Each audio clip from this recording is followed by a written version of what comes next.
Hello, and welcome to Rash Act. In today's video, we will be reading the backstory of the Japanese urban legend 8 Feet Tall, also known as Hachishakusama. Turn off the lights, get snuggled up, and relax. 8 Feet Tall, or Hachishakusama, is a Japanese urban legend about a tall woman who abducts children. She is 8 feet tall, wears a long white dress, and makes a sound like paw paw paw paw paw paw paw paw paw paw paw paw paw. My grandparents lived in Japan. Every summer, my parents would take me there on the holidays to visit them. They lived in a small village and they had a big backyard. I loved to play there during the summer. When we arrived, my grandparents always welcomed me with open arms. I was their only grandchild, so they spoiled me. The last time I saw them was the summer when I was 8 years old. As usual, my parents booked a flight to Japan and we drove from the airport to my grandparents' house. They were delighted to see me and had a lot of little presents to give me. My parents wanted to have some time by themselves, so after a few days, they took a trip to another part of Japan, leaving me in the care of my grandma and grandpa. One day, I was playing out in the backyard. My grandparents were inside the house. It was a hot summer's day, and I lay down on the grass to rest. I stared up at the clouds and enjoyed the feeling of the soft rays of the sun and the gentle breeze. Just as I was about to get up, I heard a strange sound. Paw paw paw paw paw paw paw paw paw paw paw paw paw paw paw. I didn't know what it was, and it was hard to figure out where it was coming from. It sounded almost like somebody was making the noise themselves, as if they were just saying over and over again in a deep masculine voice. I was looking around, searching for the source of the noise, when I suddenly noticed something on top of the tall hedges that enclosed the backyard. It was a straw hat. It wasn't resting on the hedge. It was behind it. That's where the sound was coming from. Then the hat began to move, as if somebody was wearing it. The hat stopped at a small gap in the hedge, and I could see a face peering through. It was a woman, but the hedges were high, almost 8 feet tall. I was surprised at how tall the woman was. I wondered if she was wearing stilts or some sort of huge high-heeled shoes. Then, a split second later, she walked off and the strange noise disappeared with her, fading into the distance. Bewildered, I got up and wandered back into the house.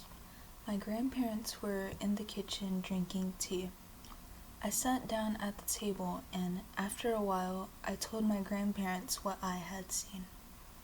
They weren't really paying attention to me until I mentioned that distinctive sound. As soon as I said that, both of them suddenly froze. Grandma's eyes grew wide and she covered her mouth with her hand. Grandpa's face became very serious and he grabbed me by the arm. "This is very important," he said in an intense voice. "You must tell us exactly. How tall was she?" "As tall as the garden hedge," I replied, beginning to get scared. My grandfather bombarded me with questions. Where was she standing? When did this happen? What did you do? Did she see you? I tried to answer all his questions as best as I could. He suddenly rushed out to the hallway and made a phone call. I couldn't hear what he was saying. I looked over at my grandma, and she was trembling. Grandpa came barging back into the room and spoke to my grandmother. "I've got to go out for a while," he said. "You stay here with the child. Don't take your eyes off him for a second."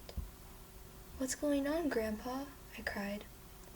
He looked at me with a sad expression in his eyes and said, "You've been liked by Hachishakusama." With that, he hurried out, got into his truck, and drove off. I turned to my grandmother and cautiously asked, "Who's Hachishakusama?" "Don't worry," she replied in a shaking voice. Grandpa will do something. There's no need for you to worry." As we sat nervously in the kitchen, waiting for my grandfather to come back, she explained what was happening. She told me there was a dangerous thing that was haunting the area. They called it Hachishakusama because of its height. In Japanese, Hachishakusama means 8 feet tall. It takes on the appearance of an extremely tall woman, and it makes a sound like po po po, po po po po po, po po po po po, in a deep male voice. It appears slightly different depending on who sees it. Some says it looks like a haggard old woman in a kimono, and others say it is a girl in a white funeral shroud. One thing that never changes is its height and the sound it makes. A long time ago, it was captured by monks, and they managed to confine it in a ruined building on the outskirts of the village. They trapped it using 4 small religious statues called jizos that they placed at the north, south, east, and west of the ruins, and it wasn't supposed to be able to move from there. Somehow, it managed to escape. The last time it appeared was 15 years ago.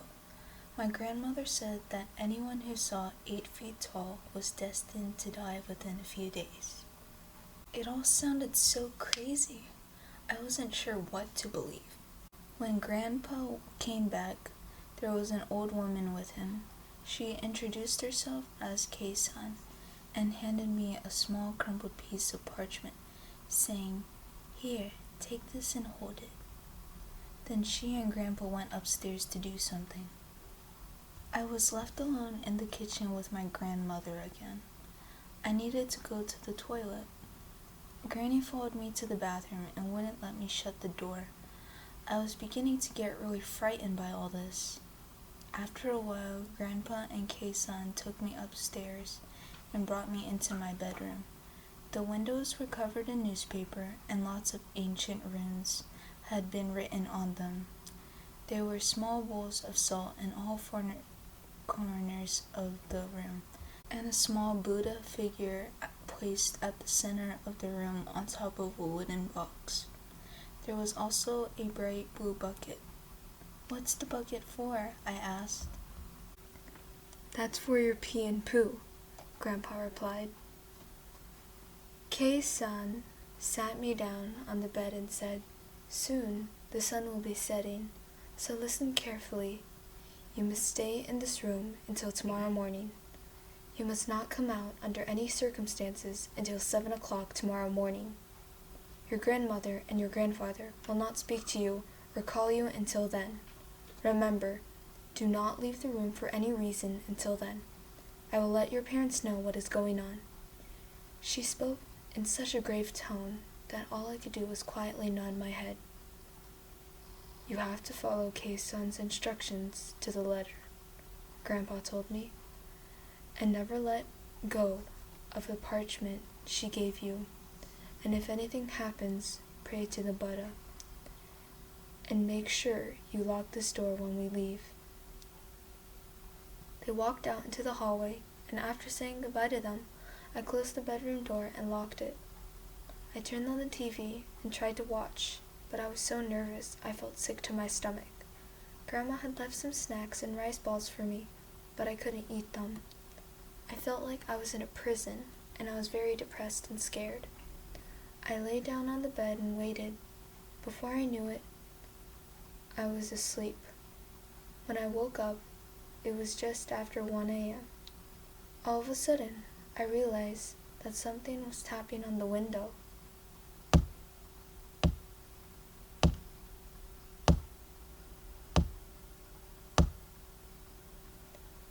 I felt the blood draining from my face, and my heart skipped a beat. I desperately tried to calm myself down, telling myself it was just the wind playing tricks, or maybe the branches of a tree. I turned up the volume on the TV to drown out the tapping noise. Eventually, it stopped altogether. That was when I heard Grandpa calling me. "Are you okay in there?" he asked.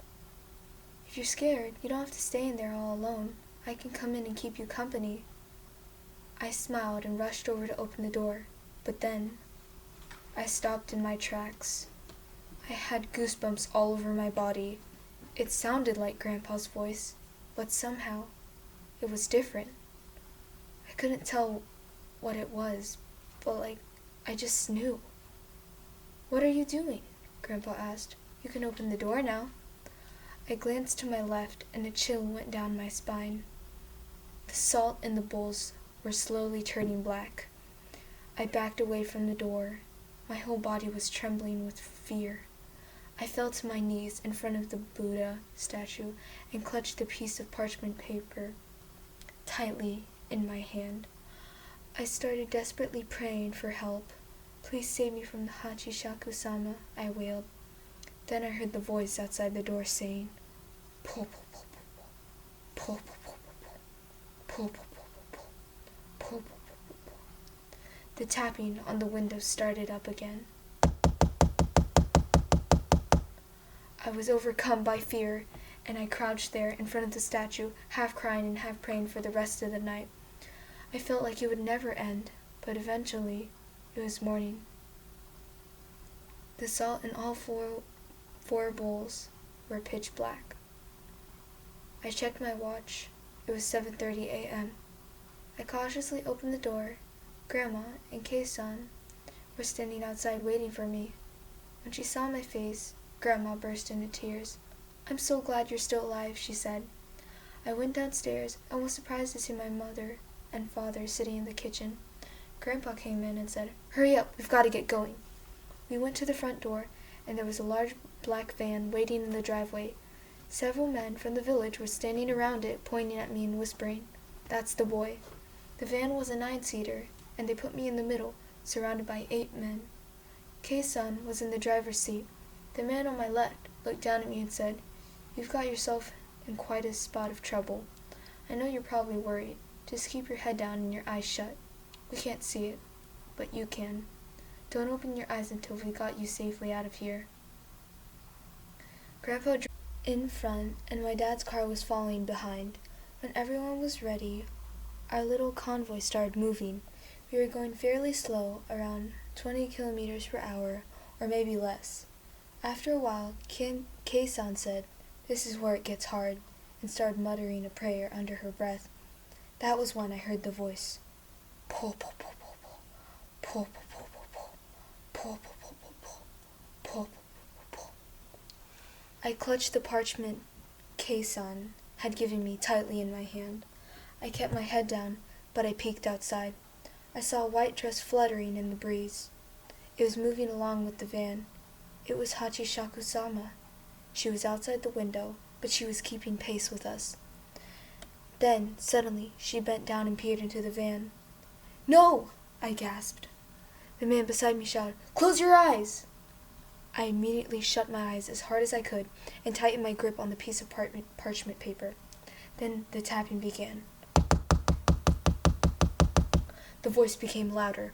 "Po po po po, po po po po po, po po po po po, po po po po po." There was tapping on the windows all around us. All of the men in the van were startled and on the edge, muttering nervously to themselves. They couldn't see 8 feet tall, and they couldn't hear her voice, but they could hear her tapping on the windows. Kei-san started praying louder and louder until she was almost shouting. The tension inside the van was unbearable. After a while, the tapping stopped and the voice disappeared. Kei-san looked back at us and said, "I think we're safe now." All of the men around me breathed a sigh of relief. The van pulled over to the side of the road, and the men got out. They transferred me into my dad's car. My mother held me close, and tears were running down her cheeks. Grandpa and my father bowed to the men, and they went on their way. Kei-san came to the window and asked me to show her the piece of parchment paper that she had given me. When I opened my hand, I saw that it had gone completely black. "I think you will be okay now," she said. "But just to be sure, hold on to this for a while." She handed me a new piece of parchment. After that, we drove straight to the airport, and Grandpa saw us safely on the plane. When we took off, my parents breathed a sigh of relief. My father told me he had heard about 8 feet tall before. Years ago, his friend had been liked by her, The boy disappeared and was never seen again. My father said there were other people who had been liked by her and lived to tell about it. They all had to leave Japan and settle down in foreign countries. They were never able to go back to their homeland. She always chooses children as her victims. They say it's because children are dependent on their parents and family members. This makes them easier to deceive when she poses as their relatives. He said the men in the van were all blood relatives of mine, and that's why they had been sitting all around me, and why my father and grandpa had been driving in front and in back. It was all done to try and confuse Hachishakusama. It took a while to contact everyone and get them all together, so that was why I had to be confined in the room all night. He told me that one of the little Jizo statues, the ones that were meant to keep her trapped, had been broken, and that was how she escaped.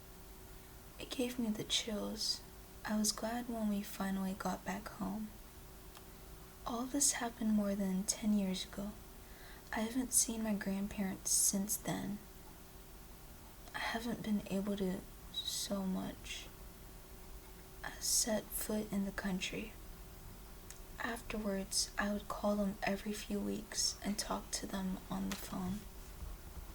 Over the years, I tried to convince myself that it was just an urban legend, that everything that happened was just some elaborate prank. But sometimes, I'm not so sure. My grandfather died 2 years ago. When he was sick, he wouldn't allow me to visit him, and he left strict instructions in his will that I wasn't to attend his funeral. It was all very sad. My grandmother called a few days ago. She said that she had been diagnosed with cancer. She missed me terribly and wanted to see me one last time before she died. "Are you sure, Grandma?" I asked. "Is it safe?" "It's been 10 years," she said. "All that happened a long time ago. It's all forgotten now. You're all grown up. I'm sure that won't be a problem anymore." But, what about Hachishakusama?" I said. For a moment, there was silence on the other end of the phone.